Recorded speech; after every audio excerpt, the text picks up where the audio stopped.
Good morning. I hope y'all had a wonderful week. How did my week go? Well, we're going to talk about that. This was my first week of tracking fat and protein, and I'm kind of excited to really talk to y'all about how it all went, the pros, the cons, how I felt, and what I think about going forward with it. Guys, if y'all know, if y'all have been following me for a while, y'all know that when I started my journey 2 years ago, I started out as keto. And that first week, when I started learning about more like about keto, I was tracking, and I wasn't just tracking carbs, I was tracking fat and protein too, because that's what they were saying I needed to do, not for terms of weight loss. I just needed to track all my stuff. And of course, I was trying to go for the 1,200 calories a day because I didn't know any better at the time. Y'all forgive me, right? Anyhow, and it was that week that I realized I did not want to track macros, not for the rest of my life. And it dawned on me in terms of getting rid of my diabetes, the only thing I needed to track was carbs. And if you're keto, you do need to track your carbs. You can easily go crazy on the carbs, even on keto, okay? Total carbs. So all I did was track my total carbs, which is easy enough. Oh, I had this much of avocado. Let's make it up a number here, 6 grams of carbs. Okay. That was no problem at all. And it didn't bother me to do that. But now I'm trying to track fat and protein and get a specific ratio. I'm aiming for that 80-20. So I want y'all to know that it was really eye-opening this week of what I've learned. And so let's get into it. All right, guys. So day one was last Monday on Labor Day. Chris and I sat down and I have asked him to help me because I thought I was going to have to get this whole spreadsheet out and I wanted him to give me a line of fat and a line for protein and a line for total calories. That way, when I entered in how many grams of fat and protein, it would determine based off the total calorie from that, what was percentage of fat, what was percentage of protein. And I said, okay, if I'm taking 1 gram of protein per 1 pound of ideal body weight, I need 140 grams of protein because that's my weight go is 140 at this time. And so he puts that in there, and I'm like, okay, now we need to figure out how to get 80% of my calories from that. Do we need a total calorie first? Because I don't know what I'm going to eat tomorrow or today, or anything like that. And he was like, well, Susan, you just need to get a 4:1 ratio. So 80% and I don't know how he came up with this, but he's like, Susan, to get a 4:1, you'll need like 400 or 500 grams of fat a day. And I was like, well, that was like a red flag thing. So I'm like, look, 1 stick of butter is 96 grams of fat. That would be the equivalent of me having to eat like 4 or 5 sticks of butter a day, which I know is not right. No way that is accurate at all. And thank God it was so glaringly obvious. Once we pulled out that number, I was like, no, we're doing something wrong. We're doing something wrong. So I went to YouTube University and I was like, look, so in my head, there's two groups of carnivores. There's a group that believes in tracking calories and macros, and then there's a group that just believes in eating until you're comfortably full and moving on with your life, which y'all know I fall into that category. It's worked for me so far until now. and so I was like, so in this group over here who believes in tracking calories and macros, surely somebody's made a video about how to get the 80-20, right? So I just typed that all in, and the first video I pulled up was Courtney Luna, and she's got a video out there talking about how she did 80-20 for a week. And in this video, she talks about how she got her macros for that, and that's what I was looking for. So in her video, and I'm going to put the link to her video in the description below, she says she took a 0.7 and multiplied it by her ideal body weight. Now, I will say this. I'm not sure how she came up with 0.7. Like, where did she get that number from? I've always heard that you need at least 0.8 or 1 gram of protein per ideal body weight. So, I'm not sure where she got 0.7. But anyways, taking that, I multiplied 0.7 by 140 and came up with 98. So I am trying to aim for 98 total grams of protein a day. And then to get the fat, you just double that. So 98 plus 98 is 196. So that's my macros daily. 98 protein, 196 grams of fat every day, which, by the way, is a lot more reasonable than 400 or 500 grams of fat, right? But anyways, so that's what I've been going for. She also mentioned this app called myfitnesspal. So I downloaded that app, and I'll tell you what, for what I can do with it for free. I like it. I can put my grams in and it tells me my ratio right there. So no spreadsheet needed. Thank God, because let me tell you something. When me and Chris was first trying to figure this out, within 5 seconds, I was ready to throw in the towel. Like, forget it. If I never lose another pound, so be it. This is not what I want to do for the rest of my life. So thankfully, after a few moments, and I went to YouTube University, it all got worked out, and I figured out the macros that I needed to be aiming for this week. Now, having said that, I'm still not comfortable with my protein being below 100. I would like a little bit more protein. So I do want to give this 2 weeks, and if I don't see anything, I am going to adjust, and I'm going to adjust when I get a little bit more protein. I want at least 112, because that would be 0.8. A 0.8 times 140 is, I believe, 112. So at least do that.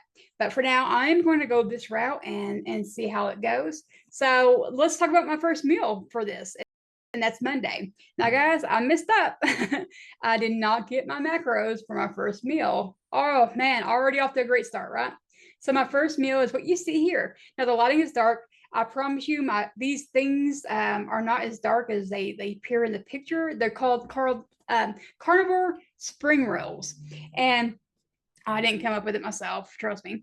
It was somebody shared a Facebook reel in a Facebook group that I'm in, and it was Dr. Anthony Chaffee's girlfriend or wife. I'm not sure if she's his wife or just a girlfriend, but anyways, I believe it was her who did the recipe, Ella Murray.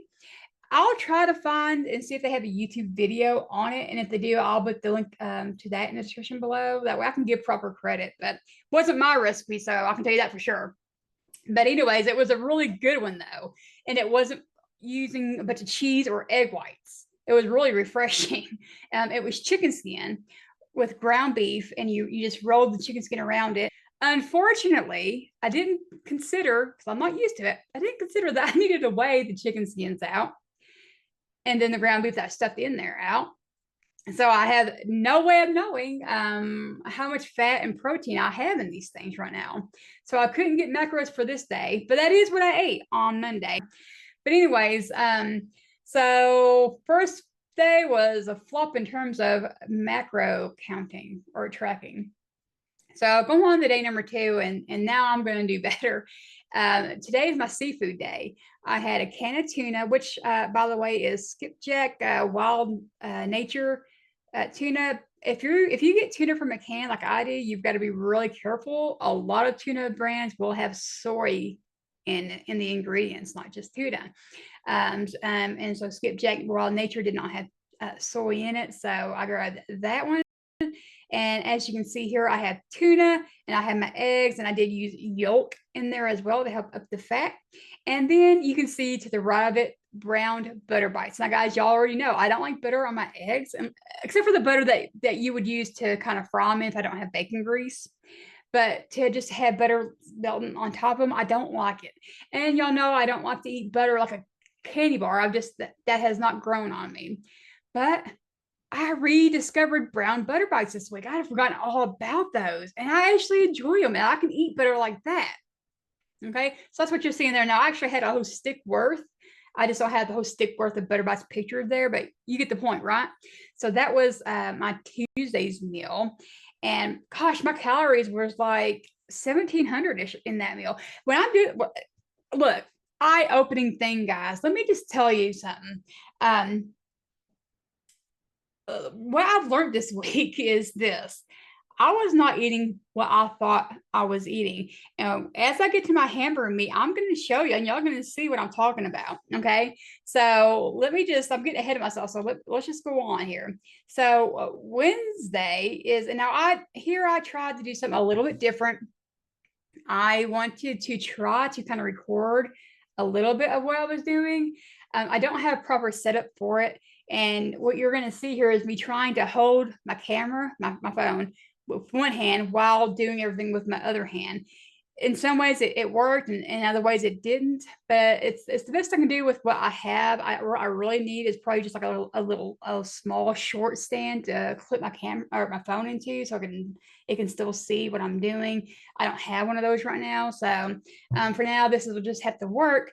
But here you see I'm showing y'all my silicone egg muffin cups that I put in my air fryer. I don't know what to call them, but and my eggs there. So what I'm doing here is I'm putting one egg in each cup. And then I will also take one egg and separate the white from the yolk and put the yolk in the cup. So each cup will have a whole egg and a yolk from the egg. Okay. And then after that, you will see me, I'll show y'all, the eggs actually in there here in just a second. There we go, right there. So I got the eggs in there. And then here is my ground beef I cooked earlier for the week, and all the white stuff on it is the fat I poured back onto it. So I'm getting ready for my scale to, to get it tared with the bowl on it. That way, when I put the meat on it, only thing it's measuring is the meat and not the bowl. And I am going for a half a pound of ground beef. And there you see how the camera cut. I had to turn off to scoop the meat out because I couldn't do it with one hand. So I just scooped it out and put it on there, and it's at 8 ounces, which is half a pound.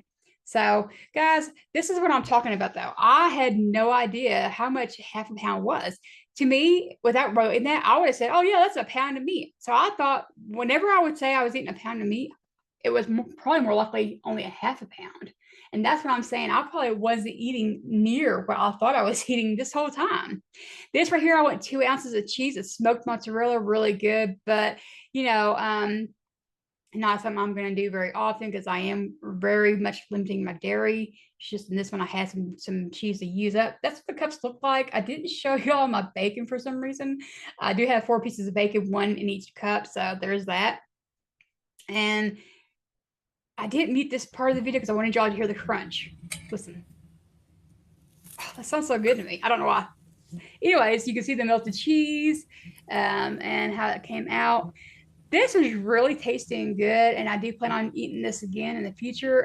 But as far as macro tracking, I'm not interested in trying to figure out how much macros was in each muffin. I just know my total macro for that was like 79, 22, or 21, something like that. The app, of course, put in like 1% carbs because of the carbs in the eggs. So close enough to 80-20 for me, because I don't think it has to be completely perfect. It just needs to be in the ballpark. So that was that. So coming over here, this was interesting. And guys, I did not want to show y'all this picture. It looks horrendous, don't it? It was one of those things that, just proves that I don't learn very easily. And it was another Facebook reel that was shown in a Facebook group, and it was supposed to be carnivore bread made out of chicken, right? Which I wasn't trying to make it for bread. I just thought, well, heck, we'll just try it, because I already had cooked thighs in the freezer from where I took the skin off to make the rolls on Monday. So I thought, why not? That'll be a way to use up the chicken thighs. Okay. So here we go. As you can see, I've measured out half pound of hamburger patty. Again, I swear I would have thought that was a pound any other time. So very eye-opening, guys, to what you're really eating. I'm not good at eyeballing food, apparently. What am I good at? Anyways, and then what you see on the right side, it was chicken thighs, put in the blender with well, I had so much thighs, I put 2 eggs, but the recipe would say 1 egg, right? And then some Parmesan cheese. And then you blend it all together and you put it in the oven for like 20 minutes. And it's supposed to come out as like a bread-like texture. It did not. But it's all right. Now, I will say this. I did add more butter to the top of it before putting it in the oven. And of course, that way it would fit my macros. And I can tell you this. The taste was a lot better than what it looks. It tasted fine, but it looks horrible. And I do not recommend it. A waste of time, honestly. But anyways, moving on. This next day is my brisket day. I finally went and got some smoked brisket. I've been wanting that for so long, and guys, I can't cook brisket to save my life. So we went out to HEB, True Texas Barbecue, and got some of their natural fatty brisket.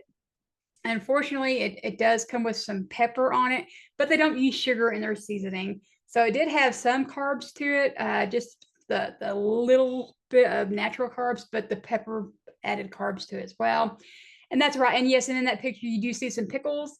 That cup came with onions and pickles. I gave all the onions to Chris and then gave him the majority of the pickles. But I did have probably about 6 pickles in there. And so I didn't track the pickles. I just let myself enjoy 6 pickles, right? And then I had a cup of coffee with probably about 2 tablespoons of butter in that. And that's a pound, as you can see, that's a pound of brisket. And what I was trying to do is separate it into 2 meals because I am trying to go to 2 meals a day instead of 1. But man, it was so good. It didn't last, guys. It did not last. I ate all that in one sitting, and it was delicious. Now, part of that was probably because I've been wanting it for so long, but I'm a penny pincher, and I don't want to have to pay $25 for a pound of brisket, but it's already cooked for you, and it was so delicious. So I'm not going to complain too bad. But that's how my first week of tracking went. It wasn't hard. The app really helps me. And here's an image of what it looks like. And this is my macros for yesterday for the brisket. It didn't quite get the 80-20 correctly. It does have a percentage of carbs, and the pound of brisket did have 8 carbs total in it from all the pepper and on it. But it'll be around 8 carbs is not a whole lot. It's a lot for someone who's doing carnivore, because you typically get very, very minuscule amount, but it'll be all right. I don't eat that stuff every day, all day. Although it tasted so good, I could if it wasn't a cost issue. Anyways, I did get brave, guys, because in my head, I feel like I have gained so much weight, and it's seeing me tracking every day my calories. If you're worried about calories, is ranging between 1,700 to 2,100 a day doing this, and that blows my mind. And mentally, I was hoping that mentally, me feeling like I've gained weight, because I feel like I've gained weight, that it's all in my head. I'm hoping so. I wanted to go on the scale and just really determine where I'm at, because I need to know. I need to put my big girl pants on and figure this out. And I did get on the scale, and guys, the scale said 180.6. Now, the last time I reported, it was 178. So it's a 2-pound rise, but it's 2 pounds. That could be anything. And, I'm not going to shake a foot. I'm actually quite happy that I wasn't, because in my head, I was waiting to see 186, 187, 190. That's how I feel. And, that could be some bloating that I'm having going on because of the month, the time of month for me. So, I'm going to take that with a grain of salt. Obviously, no weight loss, but, it's not bad. I'll take just a +2 and not a +10, especially since I know after seeing what really is just a half a pound of meat, I thought was a pound. I wasn't eating not what I thought. That means I also wasn't getting the protein I thought I was getting, because I do know that we need protein, right? No, don't skip on that. And so for me to really see that I was not eating enough nutrition at all, I really am a believer that you can definitely undereat on this way of this lifestyle and not realize that you are, because I wasn't starving. Didn't feel like I was starving. But it was very eye-opening. So I'm really glad that I have tracked macros, because I've got a whole different perspective on this now. Do I want to do this every day for the rest of my life? No. But I do think that I see its importance. I can see it. Okay. And if anything, if for informational purposes only, tracking every once in a while, just to make sure that you haven't slipped back into a bad habit of just under eating or maybe overeating. So I'm actually happy that I've done this week. I'm going to continue to do this next week. At the end of the week, if I do not see any kind of weight loss, whether it be just a hair or a lot, I will adjust. I do want more protein. I think I'll go for a 75-25, as I still want to keep that fat really high to help my thyroid, but I really want some more protein. Okay, so I might do that, but we'll see. We'll see what happens at the end of next week. Now, if I actually see a little bit of weight loss at the end of the next week, I'm going to stick with this for a little bit. Okay, but having said that, this is how my week 1 went. And my friends, I hope y'all or track a little bit just to make sure that you guys are eating enough protein. If you're not already tracking, Mary, I know you do. You said you told me that you do track protein, so that's good, and I definitely see the importance of that. I was thinking that there's no way you couldn't get enough protein eating carnivore. Yeah, you can undereat protein for sure. I see that now. All right. Well, I hope you guys enjoyed. Thank y'all for watching, and I'll see y'all in the next video. Bye-bye.